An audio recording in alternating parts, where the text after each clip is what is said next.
歡迎鎖定我哋嘅頻道，每日最熱新聞熱料搶先睇。如今80歲嘅聶安達早已經褪去咗當年嘅光環，息影退圈多年，近況凄涼。獨居喺香港一處老舊公寓中，三餐簡單，母女盤生，同當年嗰個意氣風發嘅雙棲紅人判若兩人。佢嘅一生既有巔峰時期嘅萬眾矚目，都有晚年嘅孤苦無依，而婚姻嘅坎坷更係令呢份凄涼雪上加霜，成為咗佢一生無法言說嘅痛。聶安達嘅婚姻之路布滿咗波折同埋遺憾，前後經歷過2段婚姻，但始終未能夠收穫長久嘅陪伴，最終落得一人嘅結局。佢嘅第一任妻子係一位香港嘅本地女子，二人相識於聶安達事業起步階段，彼時嘅佢啱啱喺樂壇嶄露頭角，憑借俊朗嘅外形同埋出眾嘅才華，吸引咗妻子嘅青睞。兩人相戀冇幾耐就步入咗婚姻殿堂。婚後初期日子過得十分甜蜜，聶安達忙於事業打拼，妻子則默默操持家務，陪伴喺佢嘅身邊，見證住佢由樂隊主唱成為樂壇金牌嘅製作人、影壇知名演員。嗰段時間，聶安達嘅事業蒸蒸日上，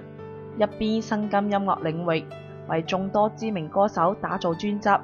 一邊涉足影視圈，出演咗多部經典影片，甚至仲同李小龍合作咗《猛龍過江》。儘管鏡頭唔多，但係都令佢喺影壇企穩咗腳跟。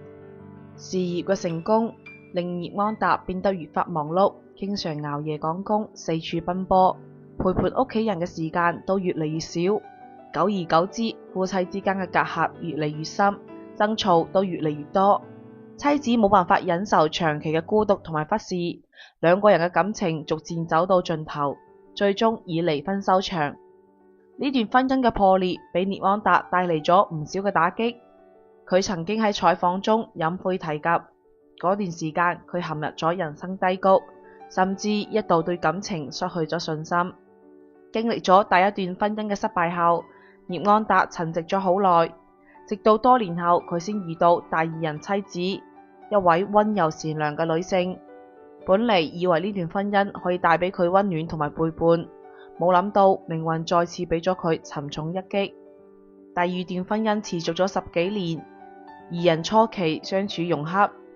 聶安達都刻意放緩咗事業嘅腳步，想要多啲陪伴妻子，彌補上一段婚姻嘅遺憾。然而隨住年齡嘅增長，兩個人喺生活理念、相處模式上嘅分歧越嚟越大，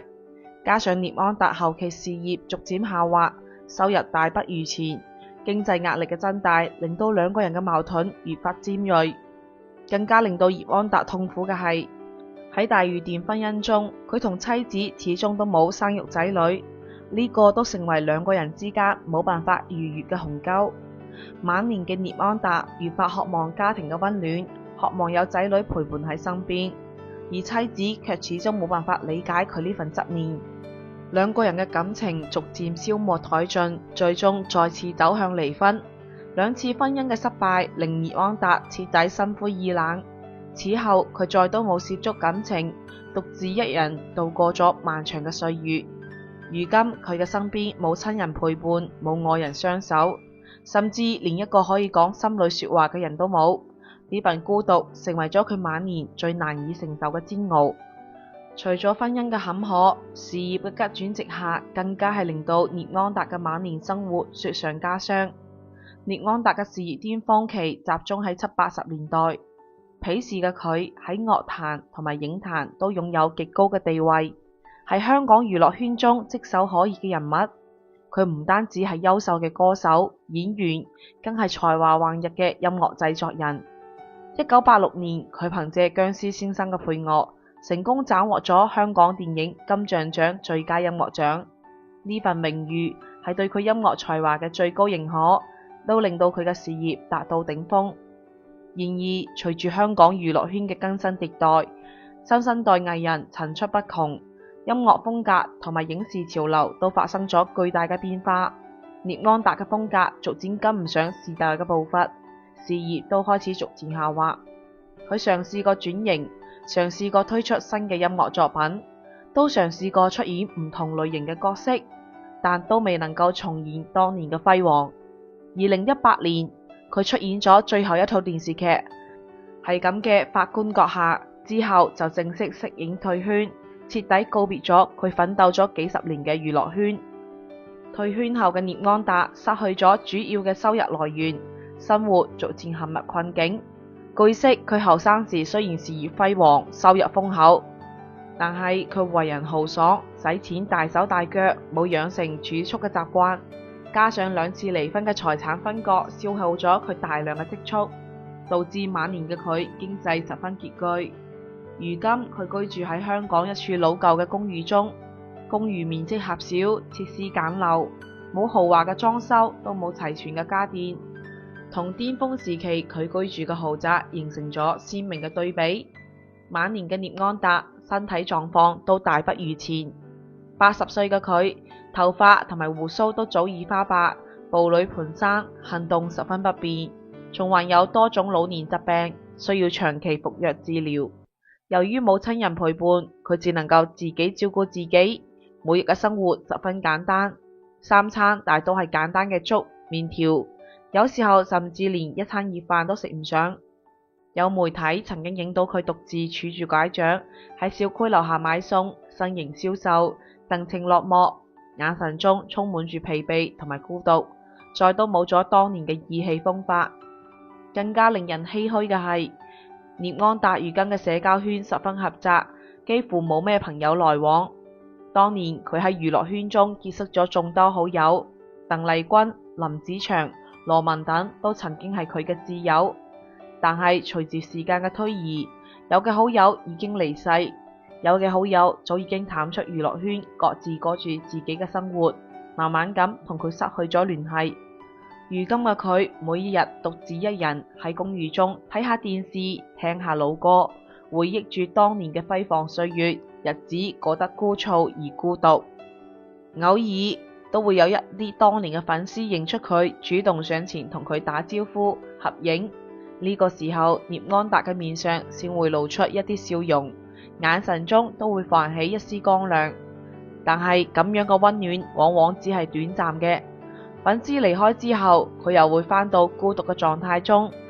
有粉絲表示，每次見到聶安達都覺得十分心痛。當年嗰個喺舞台上光芒萬丈，喺熒幕上神采奕奕嘅紅人，如今變得十分落寞，令人感嘆世事無常。